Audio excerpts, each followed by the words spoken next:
Apocalipse capítulo 2. Capítulo 2. Apocalipse capítulo 2. Amém ou misericórdia? Amém? É fácil, né? Apocalipse é rapidinho, você abre. Apocalipse capítulo 2. Você deixa aí aberto. Eu quero que você preste atenção no que eu vou dizer para você aqui. Eu preciso começar a semana falando isso para você. Certo dia, um professor, ele virou para os seus alunos e falou assim para todos, ó: se preparem, porque nós teremos uma prova. E você que já estudou, deve ter professores aqui, todos nós sabemos que quando o professor fala isso, prepara, porque o negócio vai vir forte. E ele disse assim, a prova será uma redação, você tem que estar ligado, redação tem que ler muito, tem que estudar bastante, tem que ficar ligado nos temas atuais. Os alunos então começaram ali a estudar, chegou o grande dia da prova. A sala estava lotada. O professor então pegou as folhas e começou a entregar ali para cada aluno. Os alunos, segurando a folha, olharam de um lado para o outro, procurando, porque a folha estava em branco. Ele entregou uma folha em branco ali para os alunos. E você sabe que quando é uma redação, tem que ter o quê? Um tema. Os alunos ficaram procurando o tema e não encontraram nada, a folha estava em branco. Os alunos ficaram preocupados, um olhava de um lado para o outro, e preocupado, aflitos, né? Muito, porque imagina, a prova valia uma grande nota. Só que o professor pediu para todos olharem para ele, falou assim olha todo mundo para cá, foca aqui no que eu vou falar. E o professor virou para eles e falou assim, ó: o que vocês estão enxergando? O que vocês estão vendo? E disse assim para os alunos, agora começa a escrever. O que vocês estão enxergando? Os alunos começaram a escrever, todos começaram a escrever rapidamente, em cima da pergunta que o professor fez. O professor recolheu todas as provas e começou a corrigir as provas. Ao corrigir, ele notou que uma se destacou demais. Foi a que tirou, lógico, a melhor nota. E sabe o que o aluno escreveu? O aluno escreveu assim, ó: eu vejo oportunidade. Eu vejo uma oportunidade. Eu quero dizer para você, preste atenção aqui, ó. Você não veio para participar de mais um culto. Preste atenção no que eu estou dizendo para você. Você não veio mais uma vez lá na igreja, porque alguém me convidou para ir lá. Não foi isso. Você não irá participar de mais uma semana somente aqui nessa igreja. Você irá participar, está participando da oportunidade que Deus colocou nas suas mãos, de viver o extraordinário na presença dEle. E só tem sentido se for assim, irmão. Você sabe o que eu tenho encontrado? 180 igrejas que a gente tem visitado. 1 ano e 6 meses para chegar aqui, irmão. É muita igreja. 180. Eu tenho encontrado realidades diferentes. Eu tenho encontrado momentos, lugares que você chega e sabe quando o negócio está paralisado, está morto, está sem entusiasmo, parece que sem vontade, parece que as pessoas estão cumprindo um requisito ao vir à igreja. Isso tem me preocupado muito. Eu pensei comigo, eu tenho que falar isso na introdução dessa semana para essa igreja. Porque quando eu entrei aqui, vi a Camila cantando, a equipe de louvor aqui, eu já senti algo diferente desde lá da recepção. Eu já senti uma igreja vibrante, irmão. Eu já senti uma igreja que está realmente focada no que é mais importante. Agora você precisa lembrar disso. Você veio aqui porque Deus te deu essa oportunidade. Não foi porque alguém te convidou. Eu não sei para que eu estou falando aqui nessa noite. Se você é membro da igreja, se você não é, não importa. Estou falando para todo mundo, para nós. Nós estamos aqui, nós vamos passar uma semana para escrever a nossa história. Você sabe o que está cheio de gente por aí? Ouvindo falar da história dos outros e não tem nem um pouquinho da história dele para contar ao lado de Jesus. Você veio aqui porque Jesus está te chamando para você escrever uma história ao lado dele. Por isso, eu preciso ler esse texto de Apocalipse. Apocalipse capítulo 2 com você. Apocalipse capítulo 2, se falhar aqui eu pego outro. Apocalipse capítulo 2, verso 4. Olha o que diz aqui. Diz assim, ó: tenho, porém, contra ti, que abandonaste o teu primeiro amor. Lembra-te, pois, de onde caíste, e arrependa-te e volte às práticas das primeiras obras. E se não, venho a ti e moverei do seu lugar o teu candeeiro, caso não te arrependas. Você sabe quem escreveu o livro de Apocalipse? Foi quem? João. Bem fácil, né? João escreveu o livro de Apocalipse. Ele escreveu em um contexto bem complicado. Se você passa dificuldade e aflição, irmão, você tem que ler mais sobre os pioneiros da igreja, sobre os apóstolos, você tem que ver mais. Se você acha que a sua tribulação está difícil, que a sua luta está complicada demais. Esses homens e mulheres que estão na palavra de Deus, eles passaram por provas, irmãos, terríveis, lutas e muitas dificuldades. Então eu não sei qual é o tamanho da sua bronca, da sua dificuldade. Eu não sei o que você está passando, mas eu sei que nós conhecemos um Deus que é aquele que soluciona todos os problemas e as lutas e a dificuldade. Mas Ele está te chamando nessa noite para escrever a sua história ao lado dEle. Preste atenção nisso. E eu vou dizer para você, Ele colocou uma folha em branco nas suas mãos. Até o final dessa mensagem, você vai escolher o que você vai escrever nela, amém? Por isso, essa carta, ela não é uma carta. João escreveu todo o livro, claro, escreveu o Evangelho. Depois do livro de Apocalipse, escreveu o Evangelho. 30 anos depois dos evangélicos sinóticos, né? Entra o Evangelho de João. Primeiro Apocalipse ele escreveu, depois ele escreveu o Evangelho. Ele escreveu no contexto de tribulação, já falei. Ele foi o último dos apóstolos a morrer. É assim que funciona. Todos passaram por lutas e dificuldades. E João, ele escreveu num contexto ali na ilha de Patmos, você já sabe disso, eu estou só contextualizando. E eu gosto quando ele fala assim, Apocalipse capítulo 21, ele fala assim, ó, ele diz assim, Apocalipse capítulo 21, ele vê o céu, né, ele tem uma visão do céu. E vi nova terra, novo céu e nova terra, e o mar já não existe.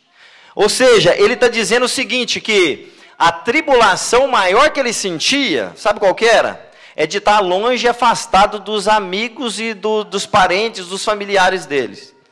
E ele diz, o mar que me separa da minha família, das pessoas que eu amo, já não existe mais nesse céu que está preparado para mim.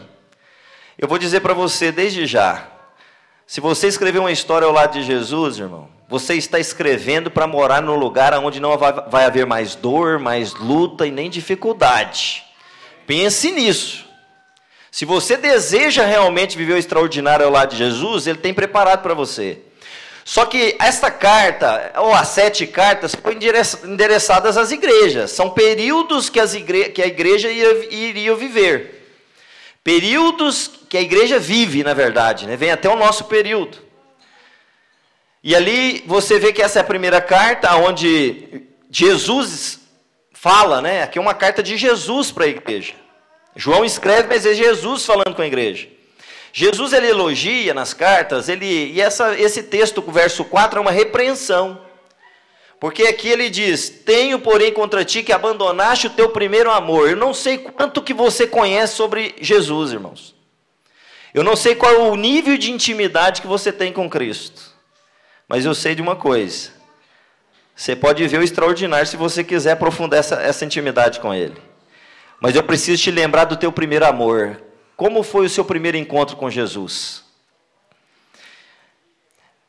Certo dia, eu cheguei do meu trabalho, e ali no trabalho eu não conhecia igreja, né? Eram meus primeiros momentos ali ouvindo falar da igreja.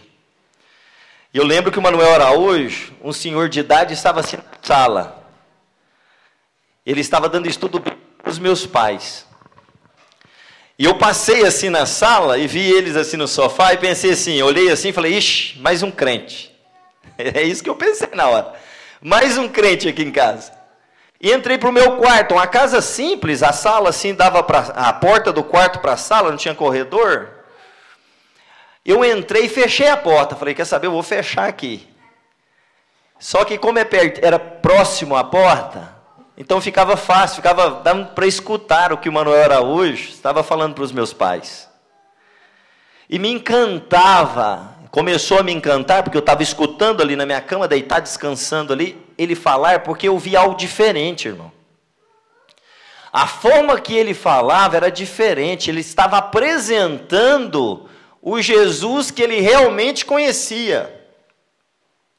Ele estava apresentando Jesus, ele lia o texto da Bíblia, mas ele falava numa paixão, numa disposição, algo que vinha do coração realmente, sabe? E isso começou a me chamar a atenção no quarto ali, escutando isso. Porque eu já tinha visitado outros lugares, e a única coisa que eu escutava é muito barulho, tem o povo de Deus em todo lugar, viu gente? Tem o povo de Deus em todos os lugares. Mas era muito barulho, não era uma adoração racional, sabe? Algo assim que chamava atenção, que você parava e meditava. Manuel Araújo, o jeito que ele explicou, não ficava falando só de dinheiro, estava diferente ali o negócio. No outra semana, cheguei do mesmo dia e passei assim por ele, eles estavam na sala, agora eu não fechei a porta, eu já deixei um tanto, tinha assim aberta a porta, eu não fechei. Estava no quarto escutando também o Manuel Araújo falar. Fantástico a forma como ele abordava o assunto ali e explicava. Na outra semana, agora, eu passei de novo, só que agora entrei para o quarto, fiquei um tempinho ali, daqui a pouco eu já escorei aqui no portal da porta. E fiquei ali olhando para ele assim, e ele nunca falava assim, ó, senta aqui. Ele não estava tranquilo, me deixava bem tranquilo. E a forma que ele abordava o assunto era fantástico, porque realmente ele falava o que ele amava, sabe? Do jeito que ele, número 1, ele falava com paixão, com disposição. Irmãos, minha mãe sempre me convidava para ir para o culto, para a igreja. Eu falava sempre para minha mãe assim, ó, não vou, por causa disso, daquilo, eu inventava um monte de desculpa. Pensa o rapaz que inventou desculpa para ir na igreja. Só que chegou um dia que o estoque de desculpa acabou. Porque eu pensei assim, nossa, eu já falei tanto que eu não vou, eu tenho que ir lá agora. Eu vou lá para falar para minha mãe assim, ó, eu já fui. Então, toda vez que ela me chamar, não, mas eu já fui. Eu fui para isso. E eu sentei ali no penúltimo banco ali, ó, onde está o meu amigo do camisa branca lá. Ó. Do mesmo jeito que ele está ali, ó, na beiradinha. E eu lembro que uma senhora veio da porta e fez assim, ó, pegou na minha mão, ela nem ficou na minha frente, ela só abaixou assim, pegou na minha mão, deu um sorriso. Que bom que você veio aqui a essa igreja, essa é a sua igreja. E voltou para a porta novamente. Isso mexeu tanto comigo, me chamou tanta atenção, eu falei, nossa, que diferente aqui. Aí veio o louvor, 4 pessoas aqui na frente, louvando e umas músicas que entrou assim diretamente assim no meu coração. Para aquele que ia vir só naquele sábado para falar para a mãe assim, ó, mãe, eu já fui. Voltou no outro sábado e sentou agora no meio assim agora, mais no meio. E aí veio o Marcos, um líder da igreja, experiente, sentou do meu lado e falou, amigo, você veio sábado passado, que bom que você está aqui de novo. E pegou na minha mão, deu um sorriso e falou, posso te dar um estudo bíblico? E eu olhei direto assim para ele e falei, pode. Porque eu lembrei do Manuel Araújo dando estudo bíblico para os meus pais. Irmão, sabe por que eu estou falando isso para você? Porque a repreensão aqui para esta igreja foi para eles não esquecerem a prática do primeiro amor, irmão. Você sabe o que mantém o cristão firme? Você sabe o que mantém o cristão disposto, ativo, aguardando a volta de Jesus? É ele lembrar como Deus utilizou dos anjos aqui na terra para impactar a vida dele. É ele nunca perder de vista como Jesus, como Deus utilizou de pessoas, de meios, de músicas, de algum meio que Deus utiliza, que são vários, para poder impactar a vida de todos nós. Nós não podemos esquecer como Deus nos trouxe até aqui. Ele nos trouxe para nós vivermos algo fantástico, algo forte. Ele nos trouxe para dizer assim, ó, em meio às suas lutas e dificuldades, eu estou com você. Porque nesta carta é uma das maiores provas que no meio das aflições e tribulações, quem escreveu passou por muitas. Jesus, quem estava falando, passou para as maiores. Agora, ele diz aqui no verso 1, que ele é aquele que anda em meio aos candeeiros, não é isso? Ou seja, quando usa essa expressão anjo, quem é esse anjo? Jesus Cristo. É Jesus andando em meio aos candeeiros, ou na igreja, cuidando de cada um dos seus filhos. E diz que ele segura as 7 estrelas na sua mão. Ele cuidando da igreja, da liderança, ele cuidando do seu povo. Qual é o tamanho da sua luta e dificuldade? Qual é o tamanho das provas que você tem vivido? Eu quero dizer para você, o primeiro ponto que você não pode esquecer, não esqueça disso nunca. Você não pode perder a prática do primeiro amor. Você tem que lembrar sempre de como Deus te trouxe até aqui. Deus te mantém, Deus te segura, Deus, Ele te dá tudo aquilo que você precisa, para que você não perca o foco, o objetivo maior, que é guardar a volta de Jesus. Certo dia, um filho estava andando com o pai pela rua, e o menininho ficou assim, curioso, olhando para o céu, e ele olhando bastante para o céu, ele viu um risquinho assim passando no céu. E vendo esse risco, ele olha assim e fala: pai, o que é aquele risco ali, pai? E o pai olhou para ele rápido, olhou para cima e falou: filho, é um avião, filho, é um avião. Aí, interessante que o pai falou que era um avião e falou assim: ó, filho, e tem pessoas lá dentro, filho. Só que aí, quando ele falou que tem pessoas, o menininho levantou a mão e fez assim com o dedinho, como se estivesse pegando, sabe? Pegando assim o avião. E falou assim: pai, como que tem pessoas lá dentro se eu estou pegando aqui? Se eu estou pegando o avião aqui com o meu dedinho aqui, se eu estou segurando. Aí o pai falou assim: ó, vai ter um momento certo de falar com o meu filho, não é o momento agora, para ele poder entender. Aí eles foram fazer uma viagem. Fazendo a viagem, o pai estava no aeroporto, o filho ficou curioso com o vidro que tinha assim, que dava para o avião, né, para o embarque. E o menininho foi chegando perto do vidro, aí o pai falou: agora é o momento de falar com o meu filho. Esse é o momento. E foi se aproximando, chegando perto, e abaixou assim, ó, com todo amor. E eu vou dizer para você, escute isso, irmão. O pai sempre tira tempo e avisa os seus filhos. O pai nunca deixa os filhos desavisados. Ninguém vai poder chegar naquele grande dia e falar assim: ó, eu não sabia. Ninguém vai poder chegar naquele momento e falar assim: ó, eu não tinha direção, eu não fui avisado, ninguém me ajudou, sabe? Deus ajuda a todos, Deus contribui com todos. E o pai abaixou, olhou nos olhos do filho e falou: filho, está vendo lá fora? Aquele é o avião que você viu aquele dia, filho. Aí interessante que o filho olhou para ele e falou assim, bem rápido, né? Foi uma resposta rápida.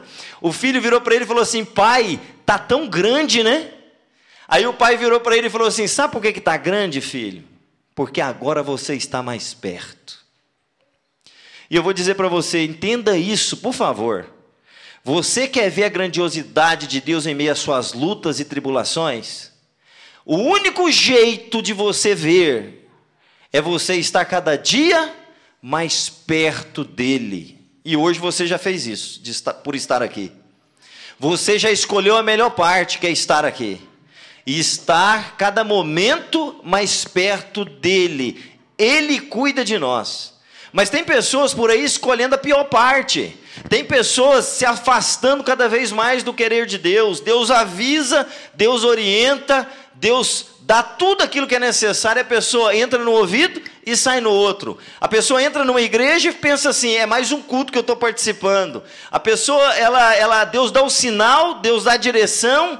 Vem pessoas e fala com ela, a mensagem fala com ela, as músicas falam, e ela não toma uma decisão ao lado de Jesus. Quantas pessoas eu tenho encontrado?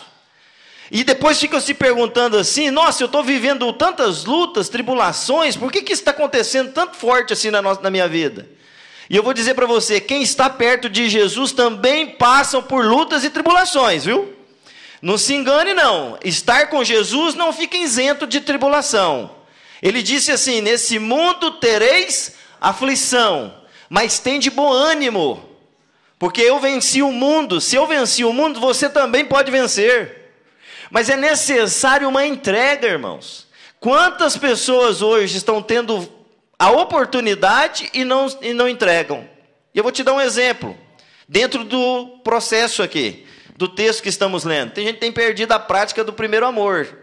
Deus cuida, Deus orienta, Jesus fala tudo que é necessário e a pessoa não dá a mínima. Marta e Maria. Quem é que estava preocupado com as coisas do mundo? Das duas. E Maria estava aonde? Aos pés de Jesus. Outro exemplo.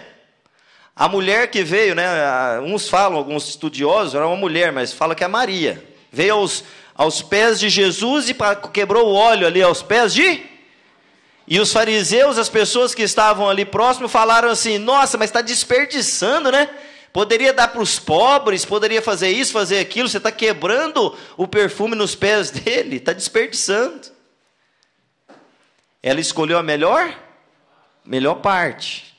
Marta e Maria. Maria escolheu estar aos pés de Jesus. Marta escolheu as coisas, cuidar das coisas. Cuidar das coisas do mundo. Quanto tempo você tem tirado para poder estar mais perto de Jesus?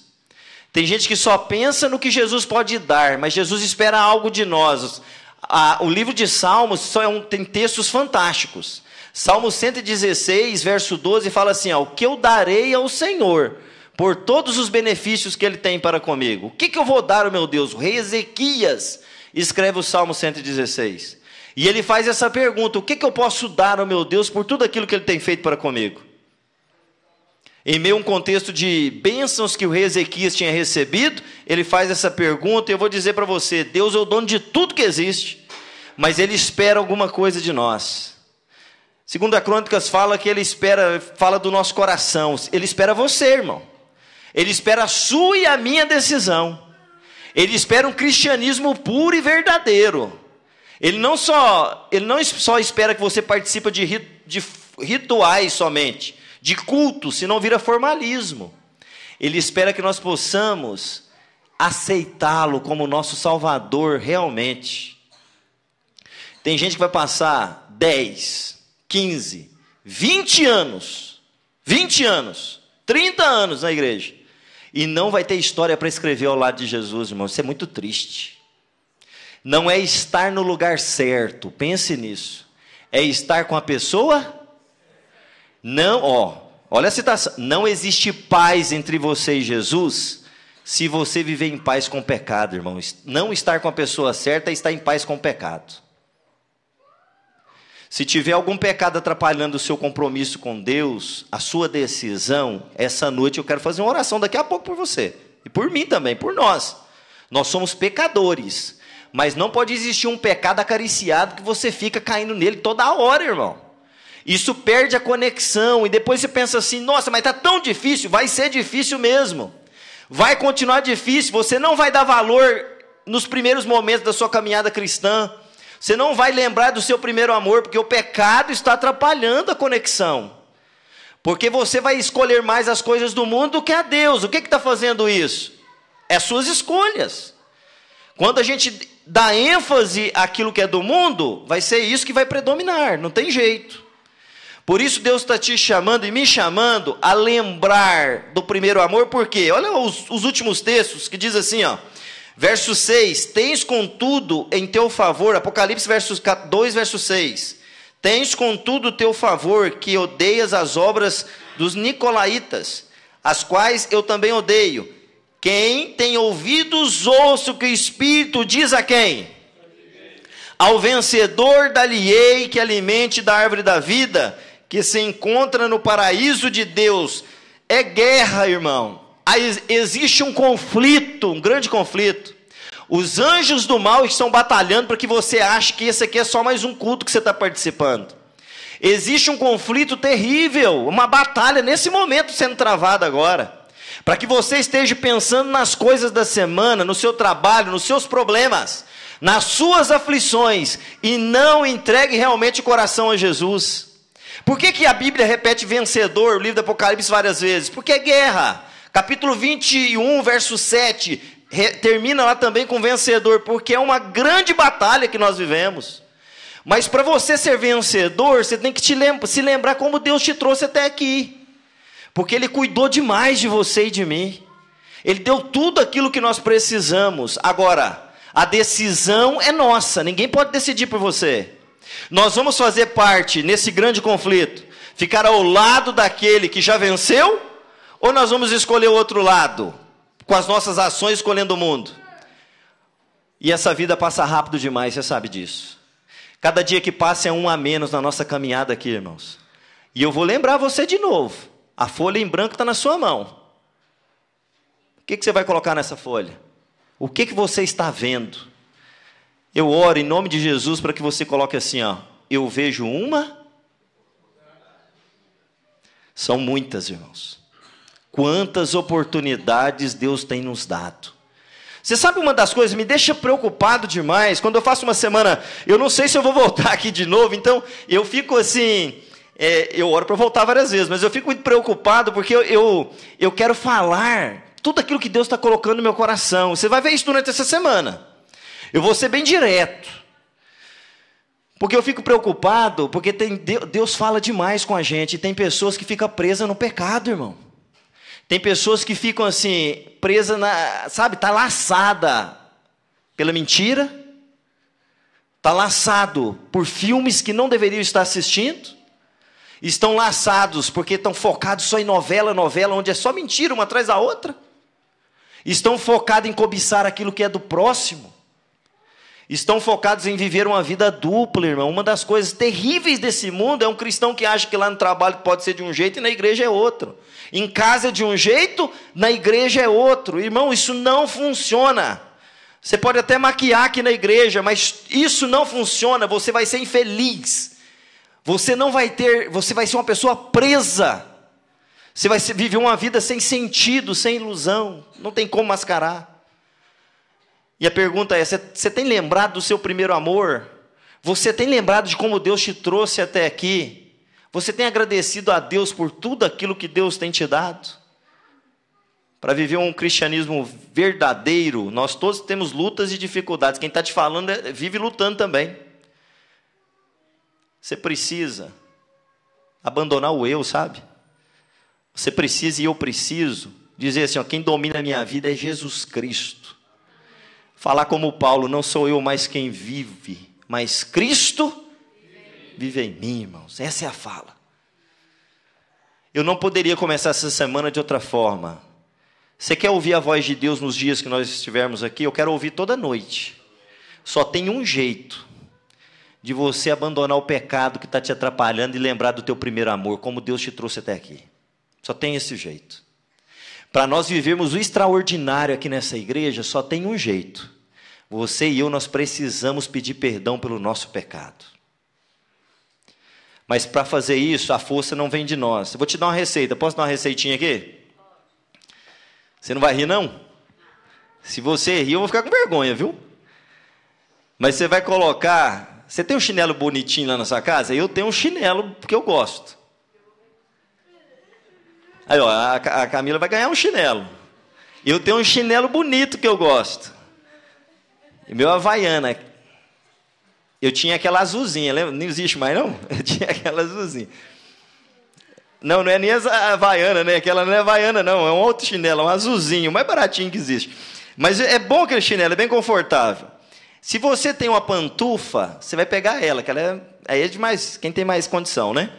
Aí você vai colocar embaixo da cama hoje. Amém, irmão? Amém. Desafio. Eu falei que você não pode rir. Você está rindo já, você está me deixando com vergonha. Você vai pegar a pantufa e vai colocar bem debaixo da cama. Mas não tem como não rir não, né, irmão? Até eu estou rindo aqui. Você vai colocar bem debaixo da cama. Se você colocar o seu chinelo bem debaixo da cama, está pronto. Você vai lembrar do teu primeiro amor, como Jesus te trouxe até aqui, você vai pedir perdão pelo seu pecado. Esse é o segredo da vida espiritual. Só que é o seguinte, você vai colocar bem debaixo da sua cama, mas você não pode, você vai olhar assim, ó, você não pode ver o chinelo. Fechado? Se você enxergar uma pontinha do chinelo, não vale, não vai funcionar. Tem que enfiar bem debaixo. Fechado? Levanta a mão quem vai fazer isso hoje, em nome de Jesus. Aí, a igreja toda. É isso. Tá certo? Fechado? Posso continuar? Tem ninguém aqui falando, mas o que é isso que ele está falando? Eu estou olhando lá de trás, lá está mais... Não, o que é isso? Ó, sabe por que tem que ser bem debaixo da cama? Porque é o seguinte, se você enfiou bem debaixo da cama, você vai precisar dele do outro dia, não vai? E para tirar esse chinelo, você vai ter que ficar como? De joelho, irmão. Você vai aproveitar que está de joelho e vai o quê? Clamar pelo Espírito Santo na sua vida. Aí você vai ter força para viver o que Deus espera de nós no tempo do fim. Nós estamos vivendo o tempo do fim. Irmão, não foque em tribulação. O foco não é esse. O foco é o que está em Mateus capítulo 24, verso 30, que é o maior sinal, se chama Jesus Cristo. O foco é Jesus. Se você tem tribulação, todos nós temos. Mas se você focar na pessoa certa, você vai escrever a sua história ao lado dele, que é Jesus Cristo. Certo dia, eu recebi uma ligação. Eu estava sendo pastor do distrito de Buritis, em Uberlândia. E eu vou dizer para você, quando o pastor recebe uma ligação, todos nós, não é só o pastor, todo líder, toda pessoa que recebe uma ligação e vê uma pessoa assim, apavorada do outro lado, nossa, é bem difícil, né? E eu recebi essa ligação e a pessoa estava meio que chorando, sabe? Que tribulação que ela estava vivendo. Pelo que eu senti, eu falei, nossa, essa mulher está passando por uma luta fortíssima. E ela falou assim, pastor Wellington. Falei, sim, irmã, tudo bem? Aí como ela estava chorando, eu falei, Deus, me ajuda aqui agora, porque é difícil. E ela falou assim, pastor, o senhor não é pastor do meu distrito, mas Deus colocou o seu telefone nas minhas mãos, pastor. Tem um tempo já que eu não vou na igreja, e eu estou passando pela maior luta da minha vida, pastor. E eu preciso que o senhor venha aqui o mais rápido possível. Deus me colocou o seu telefone. Se o senhor não quiser vir, porque o senhor não é pastor do meu distrito, eu entendo. Mas eu estou te ligando, porque Deus me deu o seu número. E eu vou dizer para você, o pastor Rafael está ali. Pastor adventista não é pastor só do distrito dele. Não é isso que Deus quer. Pastor adventista tem que ser pastor de todas as pessoas na face da terra. Falei, Senhor, se chegou esse meu telefone nas mãos dessa mulher, alguém passou, foi o Senhor que fez isso para eu poder conversar com ela, eu vou lá. E ela adiantou um pouquinho para mim, falou, pastor, é minha filha, pastor. Minha filha tem 20, se eu não me engano, 27 anos que ela falou comigo. E ela está com câncer. Pastor, eu não vou falar mais nada aqui não, que se eu chegar eu falo com o senhor aqui rapidinho, aqui lá fora de casa, o senhor entra. Falei, beleza, irmã. Peguei minha esposa ali, vestimos e fui até a casa dela. Quando eu cheguei à porta, eu encontrei uma mãe chorando, as lágrimas estavam descendo assim. E ela falou comigo, pastor, a minha filha, ela está com câncer. Os médicos, pastor, pediu para ela vir para casa porque não tem mais solução. Eu vou dizer para você, irmão, eu não sei se você já visitou uma pessoa que está em casa porque o médico falou assim, com câncer, e falou assim, ó, não tem mais solução. Eu vou dizer para você, foi um dos momentos mais difíceis. E eu já fiz muita coisa difícil nesses 6 ou 7 anos de ministério, vai completar agora. Está novo ainda, mas já vivi muitas coisas. Quando eu entrei e olhei assim na sala, estava uma moça jovem, com um lencinho na cabeça, a cor já não estava mais. E eu olhei, Senhor, me dê as palavras certas para conversar aqui com ela. Sentamos, e eu abri o texto de Apocalipse, que fala do céu ali, falei com ela, ó, você está firme, fica bem, nós estamos, Deus está no controle, Deus vai cuidar de você, Deus vai te dar força. Fui ali e a lágrima, ó, começou a descer do rosto daquela menina. E eu vou dizer para você, ela começou a contar a história dela. Sabe qual foi a história dela? Como que ela começou a me contar? Falou assim, pastor, eu era dos desbravadores da igreja. Pastor, eu ajudava a igreja, pastor. Eu fazia tudo na igreja. Eu estava firme ali nas atividades, mas chegou um momento que as coisas do mundo me encantou ali. Eu saí, fui Falam que é amigos, né? Por aí. Começou a beber, começou a viver a vida do mundão por aí, sair, curtir tudo que tinha de curtir. E hoje ela estava daquele jeito. Ela falou: pastor, quanto tempo eu perdi, pastor, vivendo as coisas desse mundo. Eu poderia estar vivendo o que Deus espera de mim. E o que eu falei: irmã, vamos orar, esquece o passado. Deus pega, em Miqueias fala que Ele pega todos os nossos pecados e joga nas profundezas do mar, e Ele nunca mais lembra, irmão. É assim que Deus trabalha.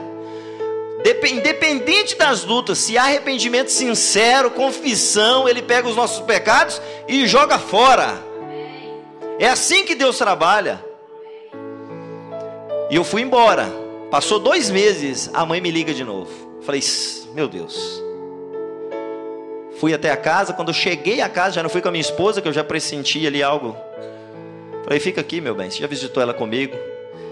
Cheguei assim na porta da casa, cheio os carros assim na rua, lotado de carros. Falei: meu Deus, me dá força, Senhor. E eu chego no portão, irmão, e eu escuto gritos. Você está entendendo o que é isso? Gritos de uma menina tentando puxar o ar e não achava o ar para puxar. Seus últimos momentos de vida. Irmão, eu não sei se você está acostumado com esse mundo, eu não sei, mas eu não estou não. É aflição demais, irmão. É tribulação demais. Eu não sei se você está acomodado com as coisas desse mundo. Eu estou te dizendo que Deus não te trouxe e me trouxe aqui à toa não. Você vai falar: tá, pastor, não é à toa, estou na igreja. Mas tem gente que vem na igreja e sai como se não tivesse entrado. Tem gente que participa de cultos e vem na igreja e não, sabe, não quer melhorar nada, não quer mudar nada, não quer trabalhar nada. Está acostumado com as coisas do mundo, irmão. Esse mundo é um mundo de tristeza, de luta, de dificuldade. Eu cheguei assim na casa, tinha algumas pessoas chorando assim na sala. Eu falei: irmãos, amigos, não vão lá perto dela chorando não. Entrei no quarto, um quartinho pequeno, uma maca assim, ó, no quarto de hospital, um cilindro desse tamanho assim, ó, e um cano enfiado, um caninho para ela tentar respirar na boca dela. Quando ela virava o olho e perdia a respiração, e puxava o ar, quando ela me viu assim, que ela virou o olho, me viu na porta, a lágrima já desceu de uma vez, e parecendo que abriram uma torneira assim no olho dela. Irmão, você não tem ideia o que é uma luta dessa, porque esse é o mundo que a gente vive. É um mundo de tristeza, de podridão, irmãos. Se você e eu, nós não buscarmos escrever a nossa história ao lado de Jesus, não tem sentido. Quem ama Jesus pode passar por isso também. Isso não é falta de amor não, de Jesus não. Mas eu estou te dizendo que quanto mais a gente vive ao lado de Jesus, mais rápido a gente sai desse mundo. Quanto mais eu aceito o chamado de Deus, mais potente eu fico para poder adorar. Mais eu escuto a voz do Senhor. Eu peguei na mão daquela moça ali naquela maca e olhando para ela e falando de Jesus. E ela puxava e gritava, puxando o ar, e não achava o ar para respirar. A mão fria. Irmãos, esse é o mundo. Eu sei que o que eu estou falando aqui se repete todo dia. Não é novidade para ninguém, mas eu estou te dizendo o seguinte: que se eu e você não acertarmos a nossa vida com Jesus, nós nunca vamos viver o extraordinário. Eu louvo a Deus pela primeira visita que eu fiz para aquela moça, que eu vi uma pessoa que viveu em pecados, uma pessoa que viveu com lutas, saiu da presença, mas naquele momento estava arrependida, e daqui a pouco nós vamos abraçar ela, quando Jesus voltar. Agora, tem gente que erra, e não tem chance e tempo de se arrepender não, irmão. Por isso que o dia da salvação tem que ser que dia? O dia de aceitar Jesus tem que ser em que momento? Você está acostumado com as coisas desse mundo, irmão? Eu sei que não. Por isso, em nome de Jesus, se tem algo que mudar e aceitar, tem que ser agora. E Jesus está te chamando a escrever a sua história. Chega de ficar vivendo a história dos outros. Quem entra nessa igreja e senta aqui e assiste culto somente, está vivendo a história dos outros, e nunca vai conseguir escrever a sua história. Deus está te chamando a escrever e viver o extraordinário ao lado de Jesus. Por isso, nunca esqueça do teu primeiro amor, irmão. Como Deus te trouxe até aqui. Deus te ama demais. E Ele quer que você experimente o que você nunca experimentou, para que você viva o que você nunca viveu e daqui a pouco more onde você imagina aí que será, porque é só imaginação mesmo, nós não temos compreensão nenhuma de como será. Um novo céu e uma nova terra, preparada para mim e para você. Mas se essa noite ouvides a voz do Senhor, não o quê? Eu quero orar com você, irmão. E eu vou fazer assim, toda noite. Eu preciso te chamar aqui. Você quer vir aqui orar comigo? Clamar a Deus pelos nossos pecados, pelo erro que talvez está atrapalhando a conexão. Falar: Senhor, eu não quero viver uma história de mornidão na Tua presença. Porque não é estar na Tua presença. Quem é morno não está. Quem é frio também não está. Eu quero ser quente, Pai. Não existe equilíbrio na vida espiritual. Ou eu sou quente, ou eu não sou do lado de Jesus. É assim que funciona. E Deus está te chamando a experimentar isso em nome de Jesus. Vem aqui na frente que eu quero orar com você. E comigo. Porque nós queremos viver o extraordinário na presença do Senhor. Eu preciso te lembrar daquele menino que olhou assim para o céu, ó. Aquele menino que olhou para o céu e falou assim: pai, o que é aquilo? Chegou no aeroporto, o pai explicou: aquilo ali é o avião que você viu aquele dia. E o pai falou para ele assim: sabe por que está grande, filho? Porque agora você está o quê? Deus só se torna grande na vida daquele que quer de coração. Não é só porque um veio ou outro veio aqui na frente, não. Se você está aqui de coração, irmão, você vai ver a grandiosidade de Deus. Em meio às suas lutas e dificuldades, Jesus vai segurar na sua mão. E Ele nunca mais vai soltar. Você quer orar? Eu quero orar clamando a Deus pelo poder do Espírito Santo na nossa vida. Nós temos uma música? Tem música? Nós vamos orar, então. Coloca a sua vida nas mãos do Senhor. Querido Deus, muito obrigado, Senhor, porque aqui o Teu nome foi honrado e exaltado. Obrigado porque a folha em branco está em nossa mão, mas nós já escrevemos, Pai. Nós escrevemos assim: eu quero aproveitar a minha oportunidade ao Teu lado. Em meio às lutas desse mundo, eu sei que Jesus está segurando nas minhas mãos. Louvado seja o Teu nome, porque nós lembramos de como Deus nos trouxe até aqui. Os anjos do Senhor nos trouxeram. E eu peço, por favor, Pai, perdoe cada pecado aqui que está sendo mencionado nesta noite. Que seja de coração. Que aconteça uma limpeza espiritual aqui, ó Deus. Na minha vida e na vida de quem está aqui. Para que juntos durante essa semana possamos experimentar o extraordinário na Tua presença. Eu te agradeço porque aqui nós não assistimos a um momento. Nós te adoramos através desse momento. Eu te agradeço, Pai, em nome de Jesus. Amém. Olha para quem está do seu lado e fala assim: você é a maior alegria de Deus.